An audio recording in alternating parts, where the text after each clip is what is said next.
E aí galera, tudo bom? Professor Jarbas aqui falando. Vamos corrigir algumas questões relacionadas aos conteúdos de balanceamento de reações químicas, cálculos químicos e estequiometria. Então vamos lá, de cara, essa primeira questão pede para fazer o balanceamento correto dessa reação. É a reação de produção da amônia.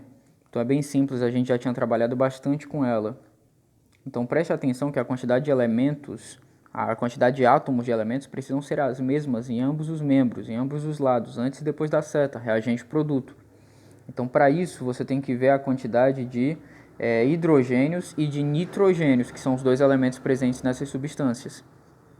Então para fazer o balanceamento adequado, eu vejo que eu tenho 2 nitrogênios antes da seta. Portanto, eu coloco um 2 no coeficiente na frente do NH3 para ficarem 2 nitrogênios também. Só que se eu colocar o 2 no coeficiente, automaticamente eu vou ter 2 vezes 3, 6 hidrogênios, que é o H. Para ficarem 6 antes da seta, também eu coloco um 3 na frente do H2, porque 3 vezes 2 dá 6, formando assim 6 átomos de hidrogênio também no primeiro membro. Então, o balanceamento correto ficam os coeficientes na ordem 3, 1, que é quando não aparece na frente do N2, e 2 na frente do NH3, ok?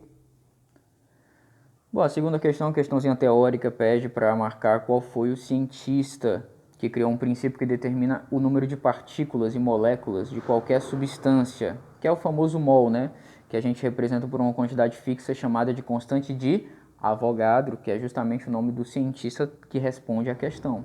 Portanto, constante de Avogadro, tá certo?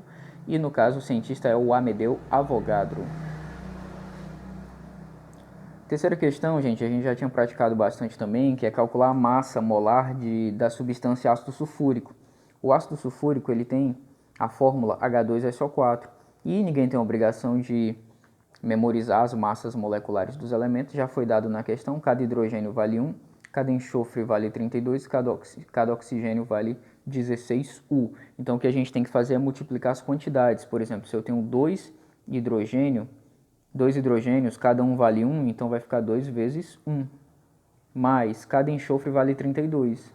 Mas eu tenho 4 oxigênios, cada oxigênio vale 16, 4 vezes 16. Totalizando, primeiro você vai fazer as multiplicações, 2 mais 32 mais 64, total 98U, que transformando para massa molar é 98 gramas por mol, ok? Então se liga aí nessa ideia. A quarta questão, gente, ela é uma questão também bem objetiva que pergunta quantas moléculas existem em 3 mols de qualquer substância. Lembra, se é qualquer substância não vai fazer diferença, é uma quantidade fixa chamada constante de Avogadro. Como a gente já tinha trabalhado antes, como a gente já tinha aprendido sobre ela. Então, a questão até deu, né, essa informação aqui, que é o N maiúsculo, que é o número de partículas em 1 mol, que é a constante de Avogadro. N igual a 6 vezes 10 a 23, né? Arredondando para 6 vezes 10 a 23. Então é uma lógica simples, gente. Se um mol de partículas tem 6 vezes 10 a 23 partículas, no caso moléculas, 3 mols vai ter o triplo disso. Então é só você fazer a conta 3 vezes 6 vezes 10 a 23. E obviamente você multiplica os números da frente. 3 vezes 6, 18. E você repete o 10 a 23.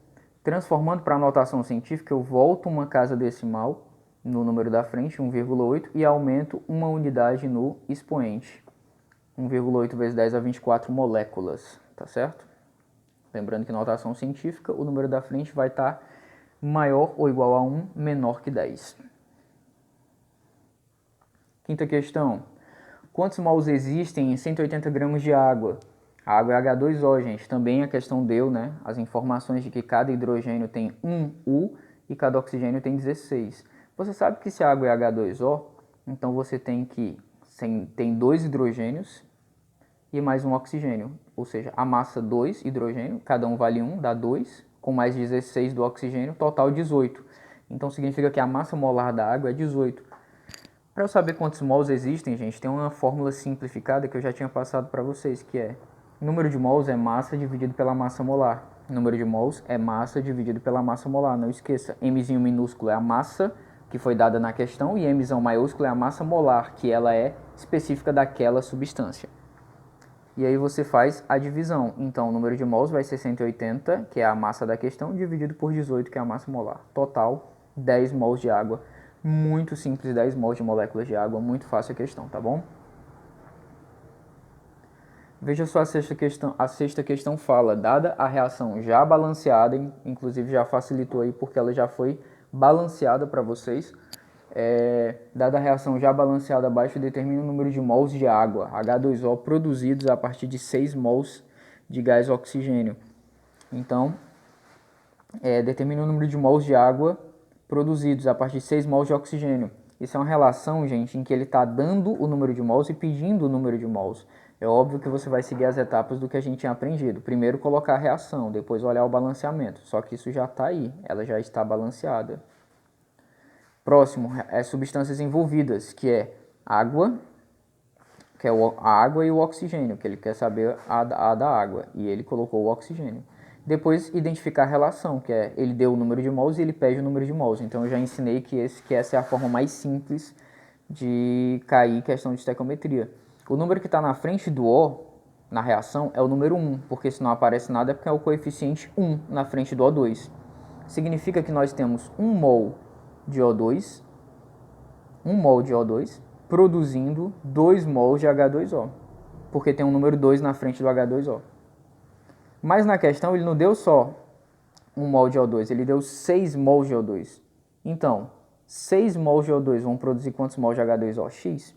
É só fazer a regrinha de 3, que obviamente vai dar 12 mols, né? Multiplicando em cruz, 6 vezes 2, 12 mols de água. Essa é a resposta da questão. Tranquilinho, né? Aí essas questões aqui já vão ficando um pouco mais aprimoradas, né? Mas ainda assim não é tão difícil. Essa sétima questão, ela está falando a reação de produção da cal virgem, que é o CaO, a partir da decomposição do carbonato de cálcio. Então ele está dando uma questão que envolve pureza, que a gente já estudou bastante, em que ele está dizendo que o grau de pureza do carbonato de cálcio é 80%. Então se eu pegar 250 gramas dele com uma pureza de 80%, qual é a massa de cal virgem, que é o CaO, que eu vou conseguir produzir? Então, a ideia é essa, gente. E lembrando que eu ainda facilitei a vida de vocês porque eu dei a massa molar pronta. Eu não dei a massa de cada elemento. Eu dei a massa já pronta. Do CaO é 76, do CaCO3 é 100. Inclusive, essa do CaCO3 é uma coisa muito boa, né? Porque 100 gramas por mol já é uma proporção bem mais fácil de trabalhar. Então, a reação já está balanceada. A massa molar já está dada na questão. Primeiro, tiramos a pureza do reagente.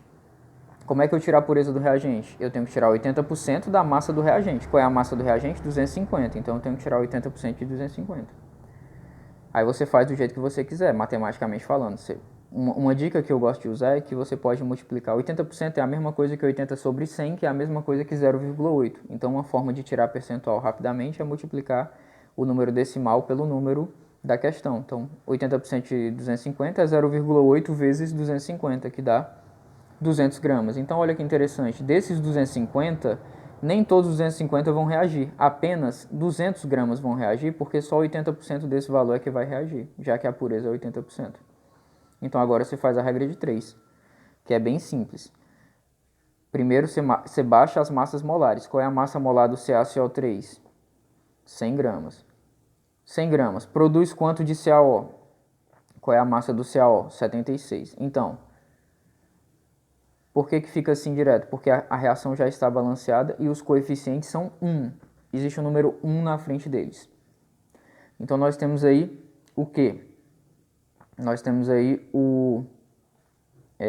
a regra de 3. 100 gramas de carbonato de cálcio produzem 76 gramas de CaO, que é o óxido de cálcio. 200 gramas, então, vai produzir o dobro. Você pode fazer a regra de 3, mas, obviamente, vai dar o dobro de 76, que é 152 gramas de cal virgem, que é o óxido de cálcio. Muito fácil, muito tranquilo também, né? E para finalizar essa ideia, gente, eu coloquei essa oitava questão, que é uma questão que pede para você identificar nessa reação quem é o reagente limitante, quem é o reagente que está em excesso. Então, para resolver essa questão, veja que a reação já está balanceada, porque 2 H2, o H2, 1 mol de H2 reage com 1 mol de O2 para produzir a água oxigenada. Então, nessa reação também foram dadas as massas dos elementos, que é 1 e 16. Então, a reação já está balanceada, eu vou só colocar as massas molares. E lembrando que, como eu quero saber quem é o reagente limitante, quem é o reagente em excesso, eu só vou trabalhar com os reagentes. Eu não vou me preocupar com o produto H2O2, vou me preocupar só com H2 e com o O2. Totalizando assim, o H2 eu tenho 2 gramas de hidrogênio. Por que 2 gramas, professor? Porque cada H vale 1. Então, a substância H2 tem massa 2, por isso 2 gramas de hidrogênio. E quanto de oxigênio? Cada oxigênio vale 16, então a substância O2 tem 32 gramas. 1 mol da substância O2 tem 32 gramas. Tá, mas ele deu quanto na questão? Ele deu 5 gramas de hidrogênio, tá aqui embaixo, e ele deu 64 de oxigênio, tá aqui no outro. Beleza, então, mas professor, cadê o X? Não tem um X aí para descobrir, né? Porque não dá para fazer uma regra de 3. Pois é, isso não é uma regra de 3 típica, né? Na verdade, você vai fazer aquele macete, aquela dica que eu disse, que é a do cruzamento. Você multiplica em cruz o 5 vezes o 32 e o 2 vezes o 64. O lado que der maior vai ser o reagente em excesso. Essa é a dica que eu coloquei. Se eu multiplicar 2 vezes 64, dá 128. Se eu multiplicar 32 vezes 5, dá 160. Então, o lado esquerdo, que é o lado do hidrogênio, deu maior. Então, isso significa que o gás hidrogênio está em excesso.